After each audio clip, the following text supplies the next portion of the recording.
So it's not an easy job, so we try to make it. Frank, can you introduce yourself in 30 seconds, please? Frank Russo, I'm running for Florida governor. I'm putting humanity over the dollar. So I'm putting people first in the state of Florida. I love it. Julio?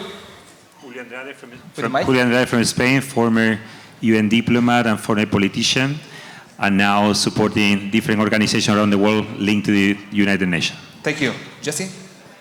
Jesse Sells, spent my 20s in military intelligence, got out, spent my life savings of, between me and my partner, 25K, turned into 70 million assets under management in 3 years. Now heavily invested in commercial real estate and digital infrastructure, AI. Michelle, 20 seconds. Michelle Thomas, I'm the founder and CEO of Deco Channel, the first ever green TV channel in the US. Cool. Pete, 15 seconds. Pete the food chap. I'm doing Tap to Feed. I'm feeding the world, tackling humanitarian global hunger. And everybody here in the room has the opportunity to tap and feed our machine and feed a kid. So please join us in the foyer outside. Cool. Trish, all the time you need.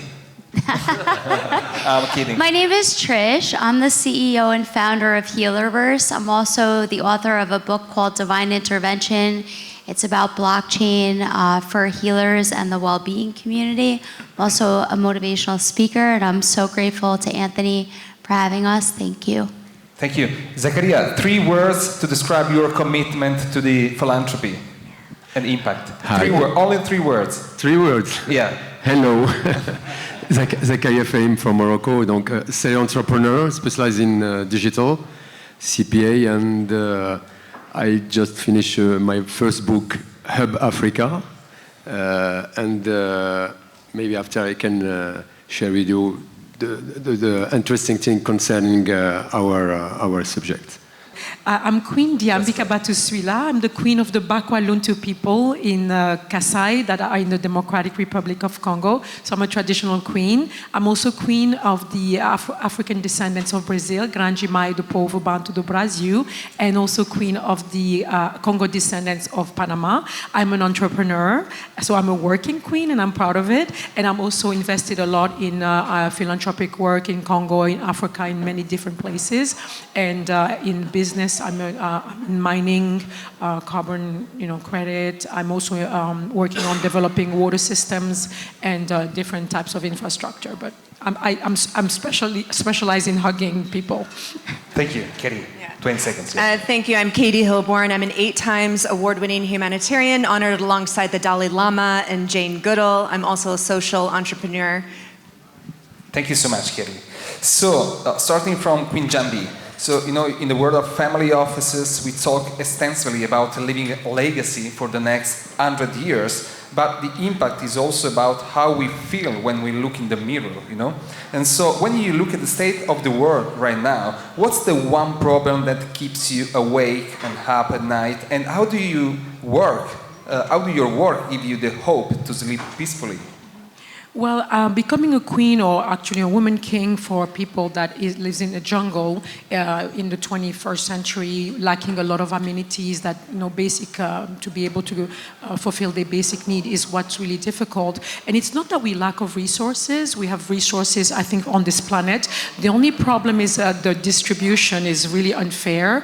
And we have a system that is really not very intelligent, although few people can benefit, most people don't, and eventually it's going to be an explosive problem for the entire system. So the lack of understanding that we live in a system that is absolutely hyper-connected is for me, is a big deficit in our understanding and in our way to organize. So I think we need to include more diversity in the voices, in the levels of decision-making, to see if we can redesign better structures of governance and better structures of how to manage collective resource of the planet so that they can be more equitably distributed, so we don't create these inconsistencies that lead us to massive conflict and wars.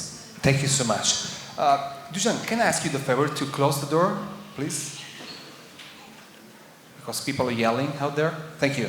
Thank you so much, Dujan. I appreciate it.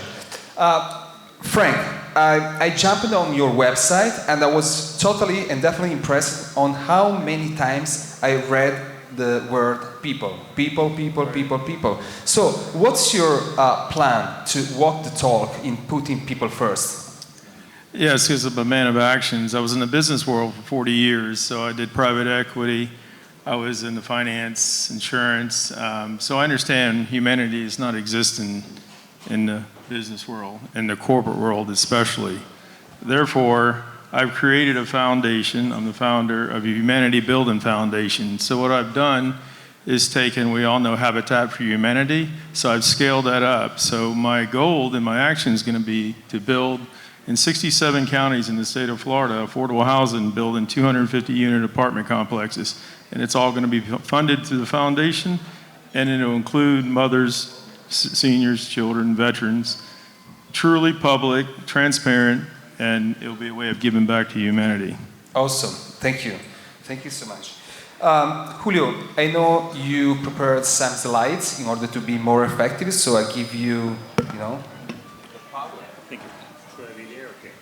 As you prefer, as you prefer. You can see your slides there. Yeah. The red one. Okay, thank you very much, Carmelo. Also, thanks, Anthony, for the invitation. Well, I'm here, my background, I said before, UN, counterterrorism, I'm a politician, but I'm here representing different organizations that really try to transform the world. The first of them is Joya, higher education institution, because Joya thinks that knowledge needs to be close to influencers, and because we do it in a new model because we know many executives, many professionals didn't have the chance to have a degree. And we want to tailor-make, giving them accredited executive education with a global networking also, and having an immersive experience, very flexible online. And we do it because we are based in Malta in Europe, but also because we have offices and programs in Geneva with the UN, in Malaga, where I am from, in Shanghai, Bahrain, or Tuscany, with different governments, but also with the UN, supporting and accredited by the United Nations Institute for Training Research, in which one I was the deputy director until November, with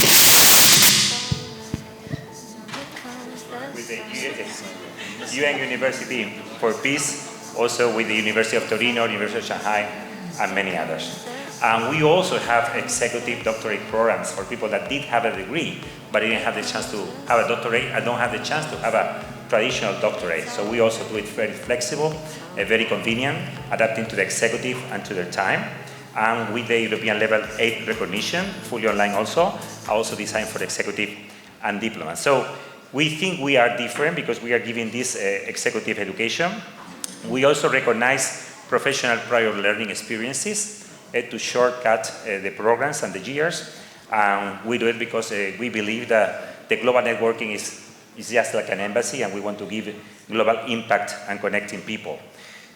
So now our institution trying to accelerate, and we are seeking for 2 to 5 million for new strategy investment to have a better platform and to get abroad in the MENA region, also in Asia, and more in Europe.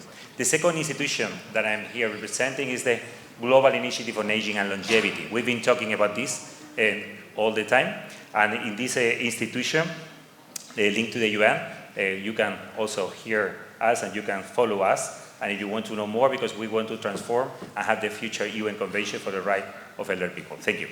Okay, thank you. Thank you. Coming back, of course, for the final remark.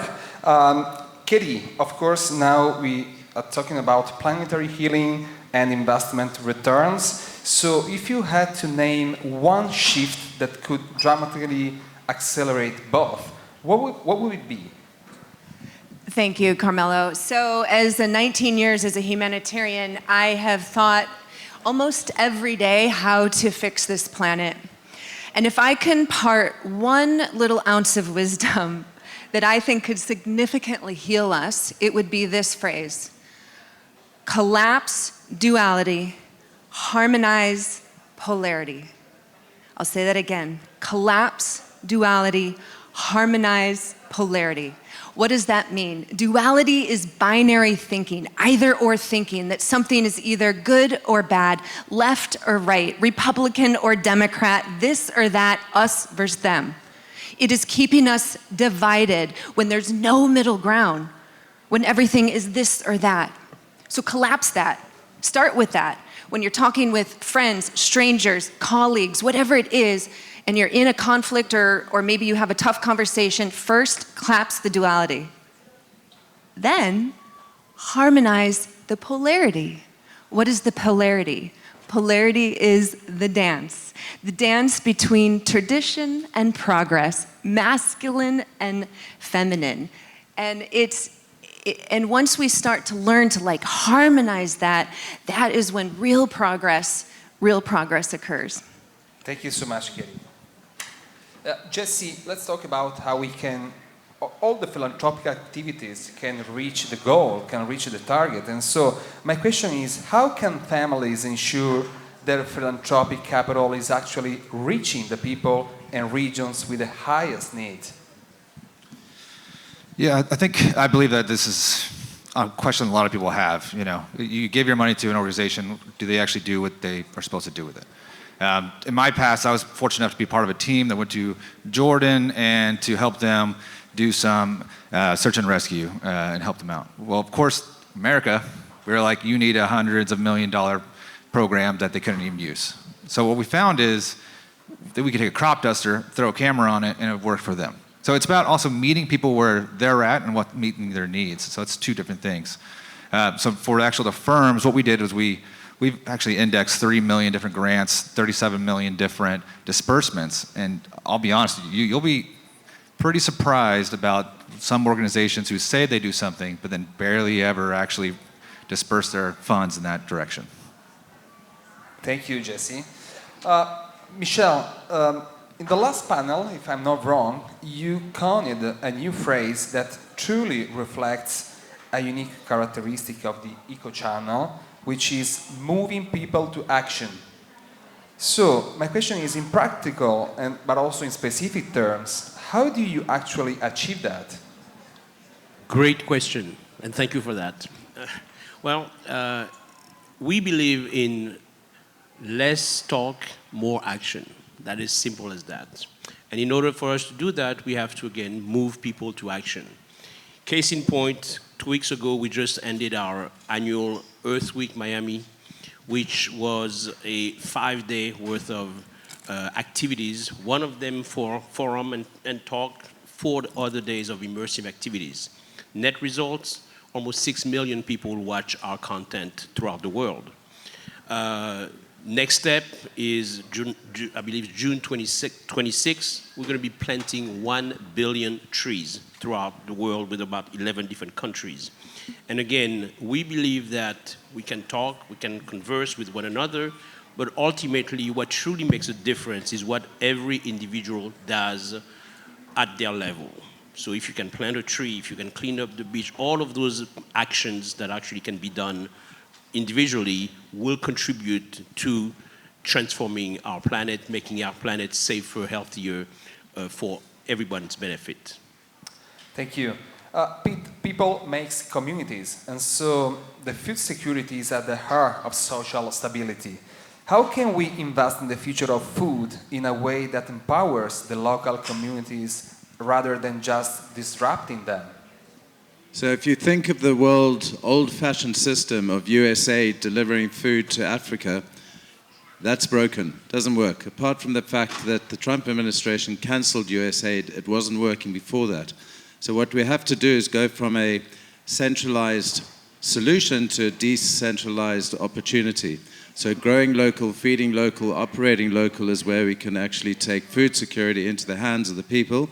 And I'll give you a very quick example. In Zimbabwe, we grow spirulina, which is a green microalgae protein. We feed 500 people a day 5 grams of protein. It gives them enough food so that they don't have to kill a chicken or a goat to get their protein.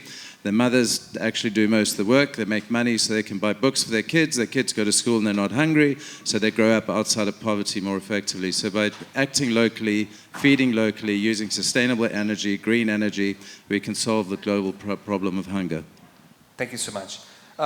Trish, can you tell us more about Healiverse and how it is connected with philanthropy and impact? So 3 months ago, I had movie producers come to me and say, Trish, your name was dropped a tremendous amount, and we heard you have an event ticketing platform. we're building out, like, they wanted a specific platform built out for them to support their box office movies that were non-Hollywood. And if you know anything about Healerverse, we love being disruptive to different industries in order to create a new world. So we just wrapped up MVP last week, actually. We built out a conscious ticket gifting ecosystem where people can go and purchase movie tickets for themselves and then go gift movie tickets to others, and then a repository where people can go ahead and claim the tickets and also donate an anonymous amount of money. It took us about a month to build it, but it took me a month to come up with the product requirements document. I love doing that. That's so fun for me.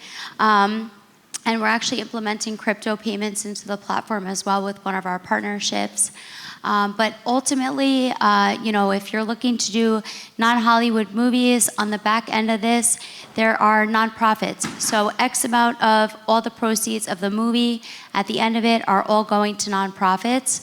And that's honestly a really cool way to do things going forward. And also it circulates through our ecosystem. The last movie that they did had over 1 million people see it. So I'm excited to have the influx of people into the Healerverse ecosystem and give people the opportunity then to continue to heal the world. Thank you. Thank you, Trish. Zakaria, beyond any stereotypes and bias, what people get wrong, when we are talking about impact in Africa? As I said, from Africa to Africa. Yeah, that's what is important is to understand that Africa is with S. We are going to. I think there is 3 big mistakes family business make when they go to Africa. They go with the mindset of charity, and all people know charity is ending with when the donor is there. Then it's very important to give some key information to the audience. When the continent has 60% of the exposure of solar, 60% of non-used land that you can do for fooding, and the youngest population, you have the wealth. That it's very important to understand that we need to change the how we are going to deal with Africa. The second, as you said, Africa is 54 countries. Then we need to manage that we are not going to one country, we are going to several countries. Then if you want to avoid the risk country, you need to be accompanied and to understand where you are putting your foot. And the last, a lot of family business, if you take in the region where we are working on, the children won't put ESG as the second criteria. And for the founders is the 7 or 8. Then you have the structure is not ready for the succession because the organization is for informal, is not prepared. And that is the bomb. That's why we have a lot of family business can't succeed after the first generation. Thank you, Zakaria.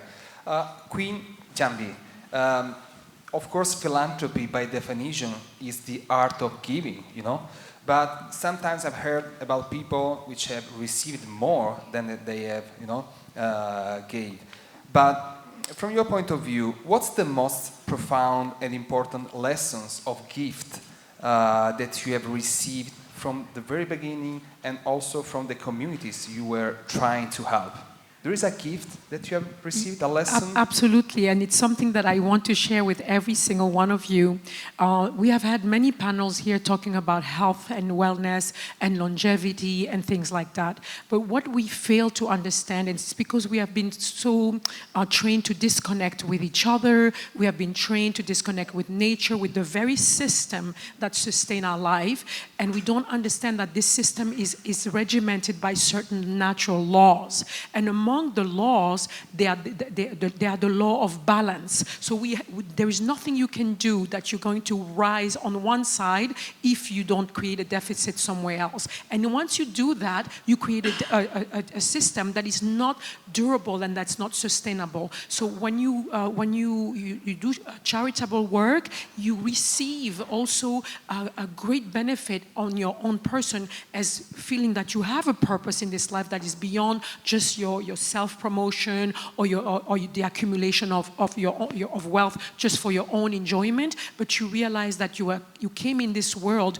not just for you to live a life of your own, but you came as an agent to be part of a community. So when I do charitable work, when I give most of the money that I make from my businesses to doing work, it brings me so much joy, but I also notice that a wellness, in mental wellness, and also just energy that also sustain my system, my whole overall health system. And this is why I'm just gonna give you a little thing before I close, is that I put on the tables of everyone a little card.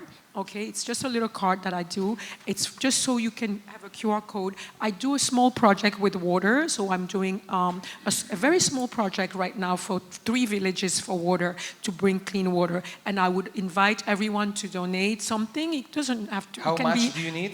For this project, I need $100,000. So people donate whatever they want or not, it's fine. But I'm gonna tell you something. I have a motto. I say, be selfish. Help someone. Cool. Because it always comes back to you at the end of the day. It inflates your account of happiness, of joyfulness, of wellness and health. So please be selfish. Thank you. Thank you. Thank you for sharing this, inspiring message. Frank, how leadership can leave a legacy that serves people long after politics is over? Well, that's what a politician should do, is leave a legacy, okay? We've gotten a lot of promises, but again, I came from humble beginnings, 6 sisters and 4 brothers, and you have to give back to that. So I've done a couple of things for the legacy of me. I'm building an actual castle, the Queen's Gambit Castle, so you have to review that. And I did it for inspiration of special needs children to expand their minds. And I've been studying philosophy the last 5 years. But I just want to touch on the water issue because I started laughing. We've got a crisis here. We need it for data centers. So which one do we use it for, drinking or the data centers? Well, I think it's because it's not properly managed. Yeah. But there is technology, ancient technology, to actually work with water. I actually did it in Mexico. I promoted a lobby of ancient healers in Mexico and shaman, and we did work with the government of Mexico.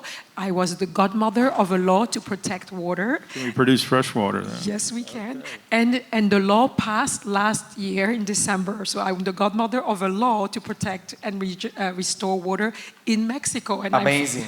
Amazing. So, but I did. Thank you. Katie, what's regenerative capital stacks and how will that benefit how family offices structure their impact? Okay, thank you. So if you have a family office, you've heard of a traditional capital stack, and I'd like to take it one step further for a regenerative capital stack. So I look at this as 3 concentric circles. In the middle circle is your catalytic capital, inner circle is your blended capital, and your outer circle is your stewardship governance layer. So what does that mean? In the catalytic capital that's your first money in and allows you to go into a place to be able to have enough time to listen, to find out what is really needed. So that's your foundational money, that's your values-aligned seed money. So for example, in Nepal, during the earthquakes in 2015, I used catalytic capital to go into the earthquake impact zone in which we uncovered a child trafficking ring led by local politicians. We had gone undercover, exposed that, we dismantled the trafficking ring, and then we built out an education system. That was done on catalytic capital. Now, moving out to the second concentric circle, blended capital. After 5 black tie galas, I decided that I never want to do nonprofit fundraising ever again because it's absolutely tiresome. And so when they started building a hydroelectric next to our school, I thought, how can we monetize that? And 3 years ago, I said, okay, why don't we pop a Bitcoin mine on there and create a charitable trust? Well, Bitcoin is illegal in Nepal, and so we pivoted to an AI data training center this year. So that's your second layer. And then finally, you bake that around your third concentric circle, which is your governance and stewardship layer. That ensures the value stays within the community, because oftentimes when the capital's external, the help is external, the value leaves. And so that extra layer, ensuring that the local people have governance rights, that creates a regenerative capital stack, and this will outperform any traditional stack by far. Thank you, Katie. Thank you. Jesse, drive us to the future and tell us, what does the next generation of philanthropic capital look like? Yeah, absolutely. First off, I want to say you have to do things by, with, and through the local people, right? I've seen it over and over again where we have this ivory tower where we look down and say, they need this, and they don't want that. You know, there's a reason for it. So absolutely, that's how you make sustainable, long-lasting change, by, with, and through people. As for the next generation, the conversations I've had, you know, the old way, what people have traditionally done is you find somebody, you go to an event like this, you meet a queen, and you say, hey, this is awesome, I'm going to give you $10 for your water, right? Hopefully more than that, 100,000, okay? So it's either the relationship-wise or it's, you know, big name. With the new generation, what I'm seeing is it's different. You know, we are losing faith in what we see, what we read in the news. And now it's outcomes. Where's my dollars actually going? What is actually going to change?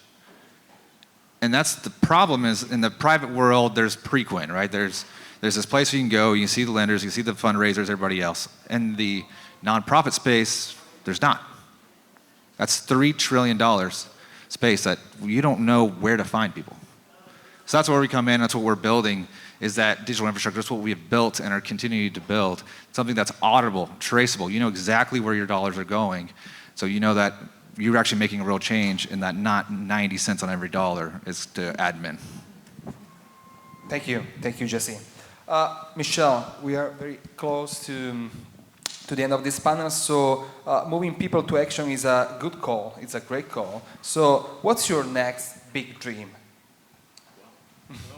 Scaling, you know, this is really what it is. Scaling is moving our channel for 2 million to 3 million to 10 million, and of course, as many millions as possible, because this is really not a personal quest, it's something that it's a communal effort. It's really having everyone having some level of responsibility and in this quest, because we are not really living for ourselves, but we're also laying ground for our children, grandchildren, great-grandchildren, and we want to make sure that inherit a planet that, of course, there will be living and procreating and so forth for the next few generations. So it's really a call to action and using our megaphone to try to empower as many people as possible, not only locally, regionally, but also internationally. Thank you. Pete, what's your next big dream? So there are 850 million people who go to bed hungry every night. None of us here are hungry, but you can imagine what it feels like. My ambition is to feed 500 million people a year by deploying 100,000 tap-to-feed machines from airports, hotels, universities, schools, shopping centers. Everybody who's got a credit card or a phone can walk past and for the cost of a cup of coffee, feed a child in 10 seconds. If I get 100,000 machines out there, we'll do 500 million people every year, and that'll be a big impact. Thank you so much. Thank you. Zakaria, then I go to Trish. What's next for Morocco, Lagos, Nairobi? So what's the future for these amazing countries, cities? I think it's very important to hear this figure. In the next future 10 years, there is $1 trillion in the MENA region that's changing hands. For family business who wants to invest, it's an opportunity, also a risk, because the main reason is there is a gap between the founder who is working on his project and don't see the importance to prepare the next generation. And that's why we, as BDO, we launched two structuring projects. The first is the share of transmission of enterprises in university. The idea is to bring data and to prepare the new generation to understand his responsibility and what she has to do to maintain the enterprise. And the second, we launched a barometer of transmission every 2 years and sharing it to the government. And now it allows, thanks to this program, to have new funds for new generation training, because you give training, because it's we find that there is a big gap between the generation of founders who didn't go to school and the new generation. And this gap, that's why it's very important when you have family business who came, and here that's on the ground there are people, because when you work on our share, we understand that we have Muslim inheritance, we have non-formal to formal market. Then there is something specific to the continent, and we can be the translator for family business who want to go to this new market, and working as a co-investor, not to go alone, because when you fail, we stop all the people behind you, because people don't say the guy goes alone and make mistake. He said, no, Africa, there is nothing to do. That's great. Thank you. So, Trish, the final take of this amazing panel. So, many philanthropists start their journey after a wake-up call. How did your experience of self-healing transform your view on what it means to truly invest in the human spirit on a global scale? Well, I'm the largest investor in my own company, although we're closing our seed round this week, which is super exciting. And so, I mean, I think it's not a surprise to anybody that knows me, and I am rewriting the narrative all over again, but in 2014, I had a very near-death experience, and my body temperature was 86 degrees Fahrenheit, 30 degrees Celsius when the paramedics found me. I went through the tunnel to the other side, came out of my body, the whole bit. 9-day coma, 2 strokes, had to learn how to do everything again. So like, I'm not medically here right now, hey. But after that, I had to rearrange my entire life, including having to learn how to do everything again, like walk, talk, think, everything. And you can look at my bio on LinkedIn to see more about my story. But what I was finding is that, you know, spiritual and holistic healing is really what had given me a foundation to keep going, you know. The doctors saved me, great, life support, all that. But like, it's a spiritual experience and continuing to grow spiritually that allows me to stay alive, actually, because of my history. So what about having a community? What about meeting like-minded friends? Like, I find that here, this is like my second family, Global Family Office Investment Summit, but different conversations. How do I find practitioners, friends, events near me, worldwide, when I'm traveling? And that's like why I birthed Healerverse. When 2020 hit, I told you I like to be disruptive. So when 2020 hit, I realized what they were pushing, and it wasn't in alignment with me. I don't really care what everybody else does, but what if I want to find people like me that are like looking to heal spiritually and holistically? That was actually getting ripped offline. So I decided to do something about it. And that's how Healerverse was born. And anybody that feels called, you could go to 5dhealerverse.com. You'll see there's now a button for films. And if you're doing any like events or anything that are also philanthropic and have like, you know, a nonprofit on the end of it that's giving back, you can also use the new system for your nonprofit events. And we're really excited to work with you. And I love you guys. I'll see you at the next one. Thank you. Thank you so much. And thank you, all of you, all my fellow panelists. We have 3, 2, 1, go. So we are done. Thank you so much once again. 0.